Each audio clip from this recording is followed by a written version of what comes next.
Hey, good morning. My name is Rick Jenkins. I'm from the State Drainage Office. Today I'm going to go over a few of the standards we changed for the 2016 release that Alan has been talking about. The first standard we're going to go over is the closed flume inlet standard index 216.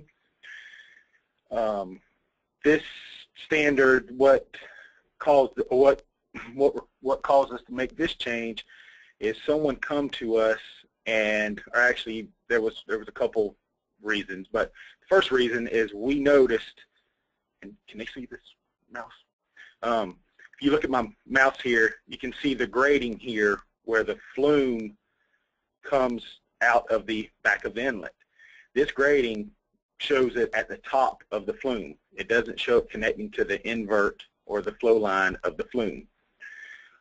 This index was actually revised a couple years ago, and when that change was made, somehow a couple of details weren't put back on there.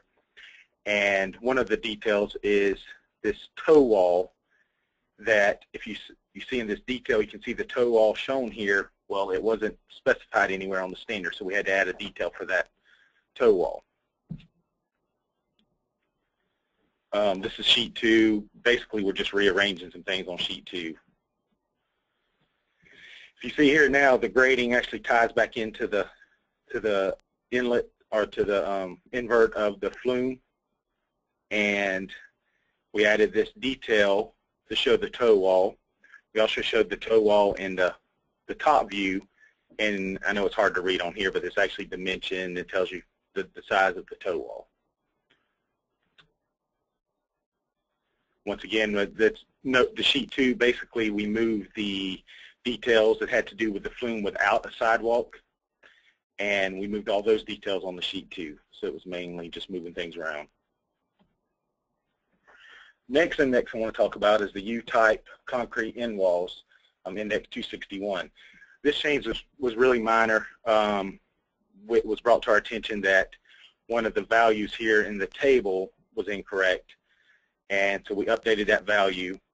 We also reworded this note for steel grading to make it clear that the pipe culvert end walls are located within the design clear zone is one of the criteria to require a grate.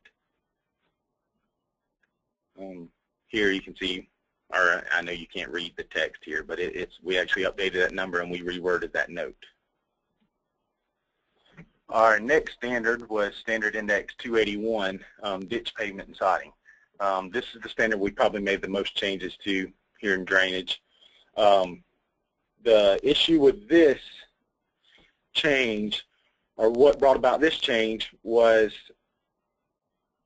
there was a misunderstanding whether filter fabric was required on all ditch pavement, and this table currently, or the 2015 version, lists the type of filter fabric per pavement type: concrete, riprap, the sand cement riprap, or the ditch lining riprap.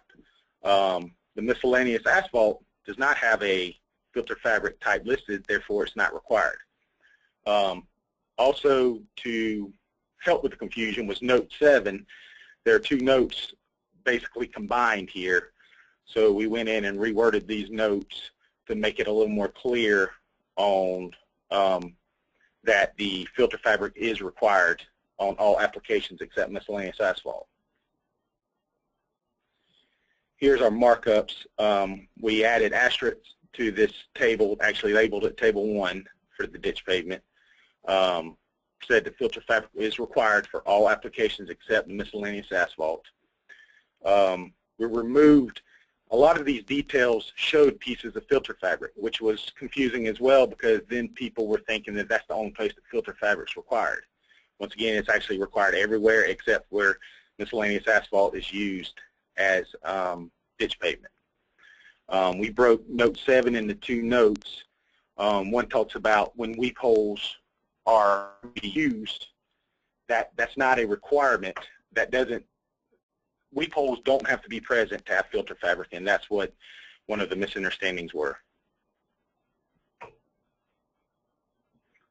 This is sheet 2, just a little more clarification. This details the nailed option that previously said a 1 foot by 2 foot or 2 inches pressure treated timber. It actually should have been 1 inch by 2 inch. We labeled this table just for some clarification.